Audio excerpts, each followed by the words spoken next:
మనం ఇప్పుడు నేర్చుకోబోయేది sequel server data టైప్లో ఒకటైనటువంటి డేట్ డేటా టైప్ గురించి నేర్చుకోబోతున్నాము. డేట్ డేటా టైప్ యొక్క సైజు 3 bytes మాత్రమే యాక్సెప్ట్ చేస్తుందండి.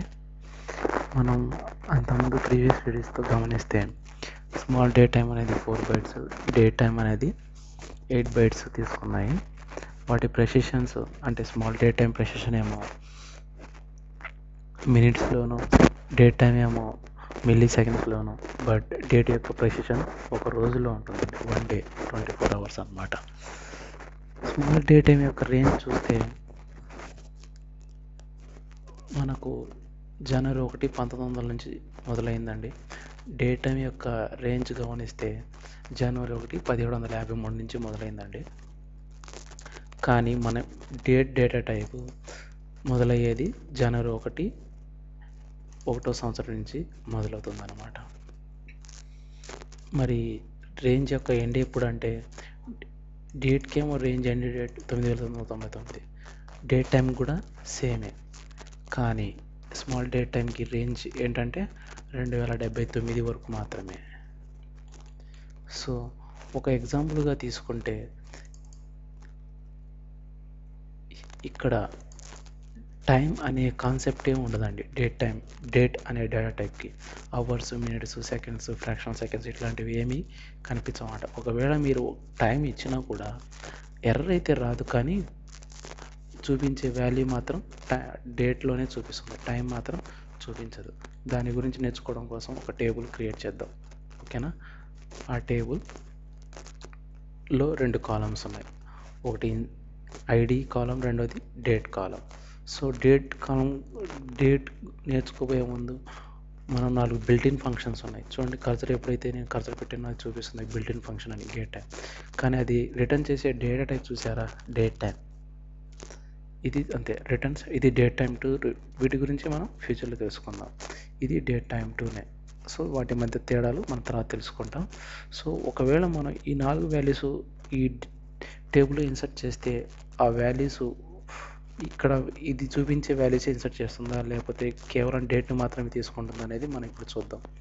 ఎప్పుడైతే నేను ఎగ్జిక్యూట్ చేస్తానో చూడండి, ఇక్కడ డేట్ టైం, ఇది డేటు టైం చూపిస్తుంది విత్ ఫ్రాక్షనల్ సెకండ్స్. ఇది 3 ఫ్రాక్షనల్ సెకండ్స్, ఇది 7 ఫ్రాక్షనల్ సెకండ్స్. అది డేట్ టైంకి డేట్ టైం 2కి మధ్య తేడా, ఫ్రాక్షనల్ సెకండ్స్లో తేడా అనమాట.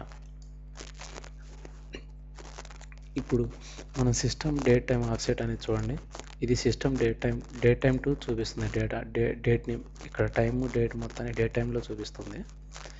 అంతేకాకుండా ఇక్కడ అంటే యూనివర్సల్ టైంకి మన సిస్టమ్ యొక్క టైం, అంటే మన సిస్టమ్ టైం అంటే నా సిస్టమ్ టైం ఇండియా టైం అనమాట. సో ఇండియా టైంకి యూనివర్సల్ టైంకి తేడా ఎంత అనేది ఇక్కడ చూపిస్తుంది అనమాట ఆఫ్సెట్లో. అదే ఆఫ్సెట్ అంటే ఇది యూటీసీ అంటే యూనివర్సల్ టైం చూడండి 18 hours, ఇది 23 hours, 5 hours డిఫరెన్స్ ఉందన్నమాట. ఇది 17 minutes, 30 hours యాడ్ చేస్తే 47 minutes, ఇది డిఫరెన్స్. సో ఈ వాల్యూస్ని మనం ఒకవేళ ఇన్సర్ట్ చేస్తే టేబుల్లో ఏం జరుగుతుందో ఇప్పుడు మనం చూద్దాం. ఇక్కడ సెలెక్ట్ స్టేట్మెంట్ ఎగ్జిక్యూట్ చేస్తే ఏం జరిగిందో తెలిసిపోతుంది అనమాట. చూసారా, డేట్ని మాత్రమే యాక్సెప్ట్ చేసింది, కానీ ఇవి day to time as well as టైంలో ఫ్రాక్షనల్ సెకండ్స్ ఇస్తాయి. ఒకవేళ అంటే మనం డేట్ వరకు మాత్రమే యాక్సెప్ట్ చేస్తుంది, మిగతా వాల్యూస్ని రౌండింగ్ చేస్తుంది అనమాట. రౌండింగ్ అంటే ఏం లేదు, ప్రజెంట్ డేట్ మాత్రమే ఇస్తుంది, అంతకుమించి ఏం లేదు. సో వీటిని ట్రంకేట్ చేద్దాం కన్ఫ్యూజన్ లేకుండా ఇప్పుడు ఇన్సర్ట్ చేసిన టేబుల్స్ వరకు. సో మళ్ళీ ఇంకో 10 టేబుల్స్ ఇన్సర్ట్ చేద్దాం. చూసారా, 10 రికార్డ్స్. ఈ 10 రికార్డ్స్ని ఇన్సర్ట్ చేస్తే వాటి వాల్యూస్ అంటే నేను ఇచ్చిన hours, minutes, seconds, fractional seconds వేటిని తీసుకోదన్నమాట. రౌండ్ ఫిక్ చేసి జస్ట్ డేట్స్ మాత్రమే, ఇయర్, మంత్, డేట్. సో దాని ప్రెసిషన్ డేస్లో మాత్రమే ఉంటుంది డేట్కి. సో ఇది ఎప్పుడు ఫెయిల్ అవుతుందంటే ఇయర్ 1 నుంచి మొదలయ్యి 999 వరకు యాక్సెప్ట్ చేస్తుంది.